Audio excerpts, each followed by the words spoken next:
2025 TET question பேப்பரில் triangle base பண்ணி வந்த இன்னொரு கொஸ்டின் இப்போ சால்வ் பண்ண போகிறோம். If the area of the triangle is 108 centimeter square and base is 18 centimeter then the height is அப்படின்னு கேட்டிருக்காங்க. அதாவது உயரம் கண்டுபிடிக்க சொல்லியிருக்காங்க. இந்த மாதிரி மென்சுரேஷன் சம் வந்துச்சுன்னா ஃபர்ஸ்ட் நம்ம என்னென்ன கொடுத்துருக்காங்கன்றத லிஸ்ட் அவுட் பண்ணணும் அண்ட் என்ன கேட்டிருக்காங்கன்றத லிஸ்ட் அவுட் பண்ண போகிறோம். ஸோ ஃபர்ஸ்ட் என்ன கொடுத்துருக்காங்க, area of the triangle 108 centimeter ஸ்கொயர்னு கொடுத்துருக்காங்க. அதாவது முக்கோணத்தின் பரப்பளவு 108 சதுர சென்டிமீட்டர்.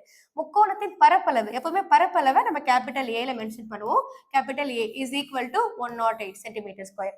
நெக்ஸ்ட் என்ன கொடுத்துருக்காங்க, பேஸ் இஸ் 18 சென்டிமீட்டர்னு கொடுத்துருக்காங்க. அதாவது அடிப்பக்கம் 18 சென்டிமீட்டர். அடிப்பக்கத்தை பின்னு சொல்லுவோம், பி ஈக்குவல் டு 18. இது ரெண்டும் கிவன். என்ன கேட்டிருக்காங்க அப்படின்னா ஹைட் கேட்டிருக்காங்க. ஹைட் ஹெச்ன்னு மென்ஷன் பண்ணுவோம். H is equal to 1. Okay, இப்போ இது மூணும் பேஸ் பண்ணி என்ன ஃபார்முலா இருக்குன்னு பார்க்க போறோம். இது ஏரியா ஆஃப் த ட்ரையாங்கிளோட ஃபார்முலா.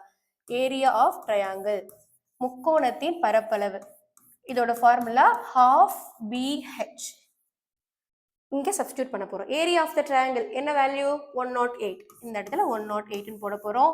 இந்த ஈக்குவல் டு அப்படியே வரப்போகுது 1/2 இன்டூ B ஓட வேல்யூ 18 இன்டூ H ஓட வேல்யூ நம்ம கண்டுபிடிக்க போறோம். அதனால H அப்படியே வச்சுக்கலாம். 1 2 is 2, 9 2s are 18. So 108 is equal to 9 into H. நமக்கு H தான் தேவை. இந்த 9 இந்த சைடு வரும்போது டிவிஷன்ல வந்துடும். 108 divided by 9 equal to H. 1 9 is 9.